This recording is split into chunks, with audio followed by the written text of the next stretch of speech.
Hey, what's up? Aloha guys, good morning and welcome to Waimea Bay.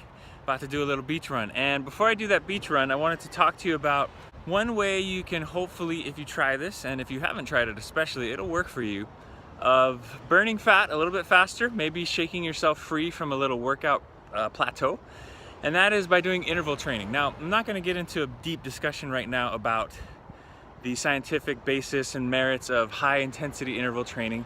We'll just kind of brush along the surface and talk to you real quick about a few different parts of it, why it works. So basically, if you're doing intervals, you're doing the opposite of slow, continuous activities, such as if you were to get on a treadmill and jog for a while, or on a bike, or swim, or whatever. A lot of times that tends to be continuous, constant movement, right? For 20 minutes, 30 minutes, even an hour, whatever. Interval training is the opposite. You do things in intervals. You do it in spurts. You do it in hard bursts of activity, usually of a higher intensity, and then you rest for a little bit.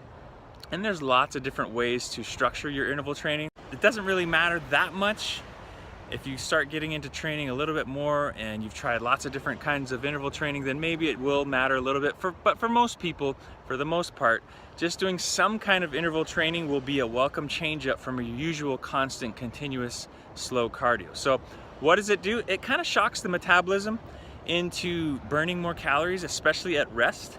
And it challenges your body in different ways and causes muscles to grow and work and have to respond in different ways than they do when you're just doing slow, steady cardio. So as an example, what I'm about to do right now, as the rain is starting to come down, some sprints of a known number of strides. So I'm gonna do, I think, this may change, but I think I'm gonna do 100 strides here in the sand, that away, and then walk back. That'll be my rest. And as soon as I get back, I do another set of 100 strides. We'll see how many I do. Maybe I'll do 10 rounds. I don't know. We'll see.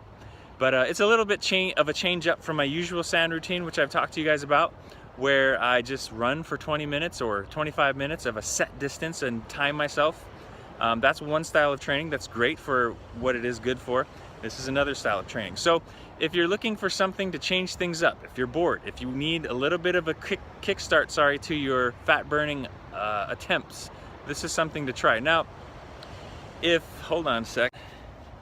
If you're not too keen on the idea of being out here on the beach and sprinting, or going to a track and sprinting, or just being out in the public where you can be seen as being the sprinter, when you feel like I'm not a sprinter, that's okay. You can do this on, say, a treadmill.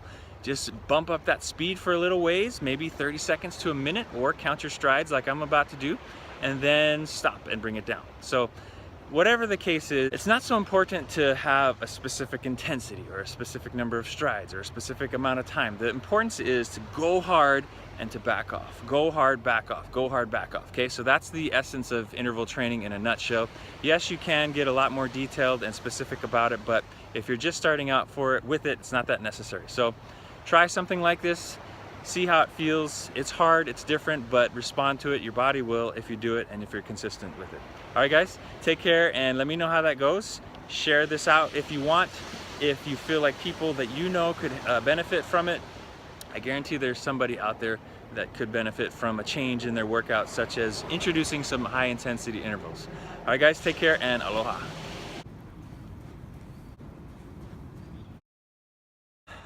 One more thought, my friend, as I'm 3 reps into my 10. Something to consider. Have you ever commonly seen a fat, soft sprinter, like high-level sprinter, or maybe a basketball player? Not really, right? I mean, they're out there, I'm sure, but they're not that common. On the other hand, have you ever seen a chubby runner, like a long-distance runner? Somebody who runs every day, maybe either for recreation or to stay in shape. They're pretty common. They are pretty common. So that should make you question something in your mind. What's going on here? Why the difference?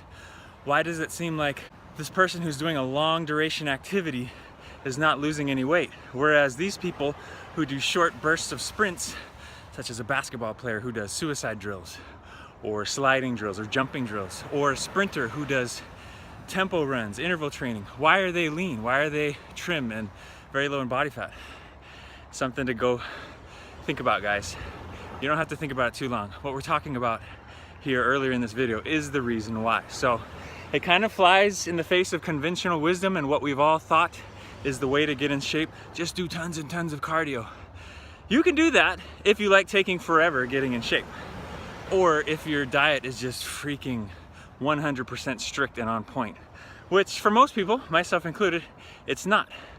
And for me, in my case, I'm okay with that for the most part. I don't feel the need to be strict on my diet. So, but if I do want to be in shape, I've got to compensate in a different way by being more effective with my training, okay? So something to think about. Slow and long, hard and fast, intervals. The latter always wins if we're talking about fat burning in a timely manner, okay? Back to it.